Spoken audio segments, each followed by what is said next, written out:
कांग्रेस के कई नेताओं ने बाबा साहब का विरोध किया। जब अनेक बार उनकी उपेक्षा हुई, उनको अपनी बात कहने के लिए नहीं दिया गया मौका,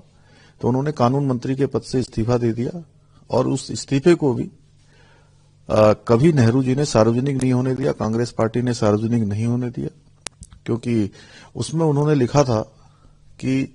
वो दलितों की, पिछड़ों की, वंचितों की, इनकी भी सुरक्षा चाहते थे। लेकिन नेहरू जी केवल तुष्टीकरण की बात करते थे और केवल मुस्लिमों की सुरक्षा की बात करते थे। उन्होंने अनेक बार, उनको अच्छा अर्थशास्त्र का ज्ञान था, उनको वित्त मंत्री भी नहीं बनाया गया। तो ऐसे कई काम कांग्रेस पार्टी ने उनको अपने समय में उपेक्षित किया। आज केवल उनके नाम पर झूठ का सहारा लेकर कांग्रेस पार्टी इस प्रकार की राजनीति कर रही है, जबकि आज मोदी जी के और गृह मंत्री अमित शाह जी के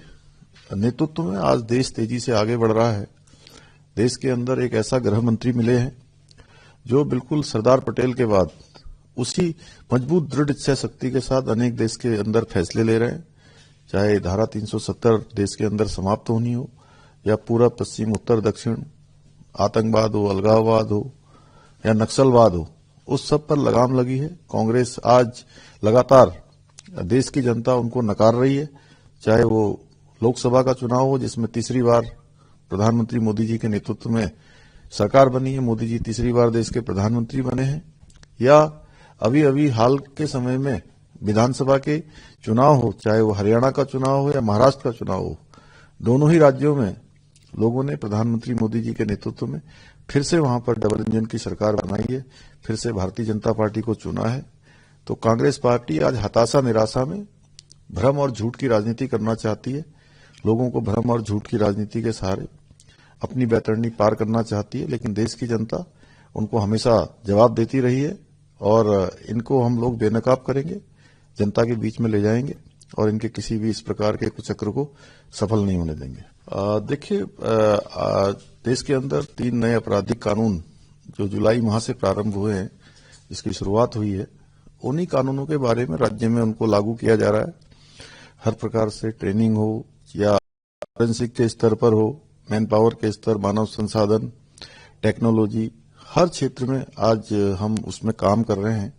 उनके बारे में जो भी समीक्षा हुई, इसमें हमारे राज्य में जो प्रगति हुई है और जिन विषयों पर हमें काम करना है, आदरणीय गृह मंत्री जी का आज उसमें हमको मार्गदर्शन भी मिला है और हम जल्दी से जल्दी कोशिश करेंगे कि बहुत सारे नए कानूनों के आने के बाद लोगों की समय की बचत होगी, संसाधनों की बचत होगी और जो बहुत सारे लोगों को न्याय मिलने में देरी होती है,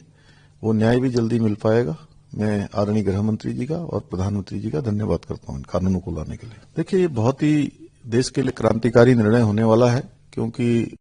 1 इलेक्शन से आज देश के अंदर बहुत बार आचार संहिता लगती है